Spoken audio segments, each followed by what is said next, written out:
ছেলে যদি না খায়, দেখেছেন মা কেমন করে বাচ্চা ছেলের পিছনে পিছনে যায় বাটিটা নিয়ে, বাবা এইটুকু বাকি আছে, বাবা খোকা খোকা।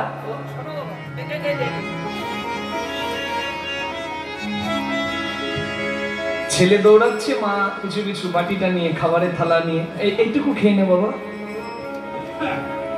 তাহলে কৃষ্ণ তো আজকে বাচ্চা নয়, কৃষ্ণ তো দ্বারকার রাজা। যশোদা তাও বাটি নিয়ে যাচ্ছে রাস্তায় রাস্তায়, জানেন ননি আছে, ক্ষীর আছে, রাস্তায় রাস্তায় যাচ্ছে, গোপাল আসবে খাওয়াবে। আসলে মায়ের কাছে ছেলে কোনোদিন বড় হয় না, চিরদিন তো ছোটই থাকে।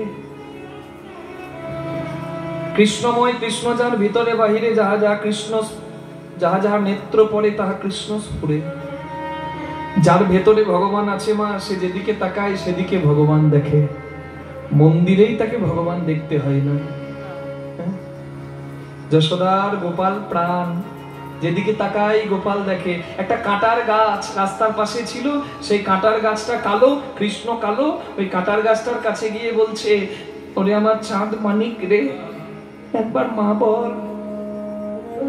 তুই যদি মা না বলিস, আমাকে মা বলার কি কেউ আছে রে?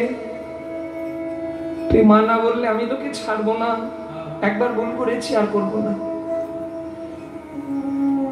গোপাল মনে করে কাঁটার গাছকে মা ধরছে, রক্ত আর চোখের জলে কাঁটার গাছ ভেসে যাচ্ছে।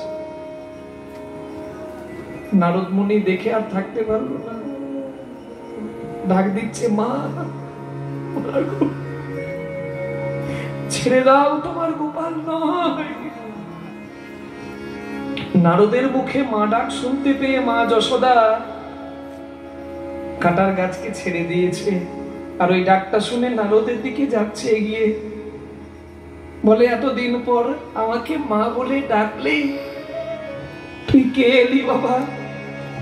তবে কে? এই অভাগিনী মায়ের কাছে তুই কি আমার রাম এলি না, কানহাইয়া এলি?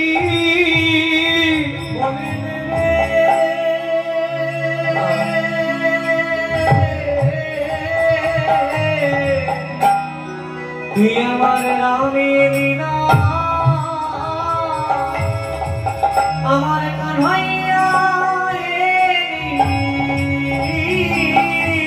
ওরে আমার হলধারি না, আমার গিরিধারি। তুই রাম এলি না, কানহাইয়া এলি।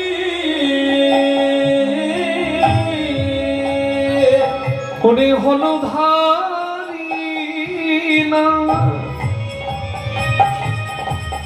ওরে আমার গিরিধারি। রাম এলি না, কানহাইয়া এলি। চোখের জল মোছো। তুমি কেন কাঁদবে মা? না না না, কান্নার দিন তো তোমার আর নেই মা। তুমি আজ যেমন করে কৃষ্ণ বলে কাঁদলে, তোমার গোপালকেও মা বলে কাঁদতে হবে, আর তোমাকেই শ্রেষ্ঠ মায়ের জায়গা দিতে হবে। এই দেখো, তোমার কৃষ্ণ প্রভাসযজ্ঞ করবে, তুমি যাবে না মা? তোমার কৃষ্ণ বলেছে, মা যদি এসে আমাকে না খাওয়ায়, আমি উপবাসী হয়ে যজ্ঞ করব, আমি কারোর হাতে খাবো না। হরি বল। নারদকে ঝগড়া লাগানোর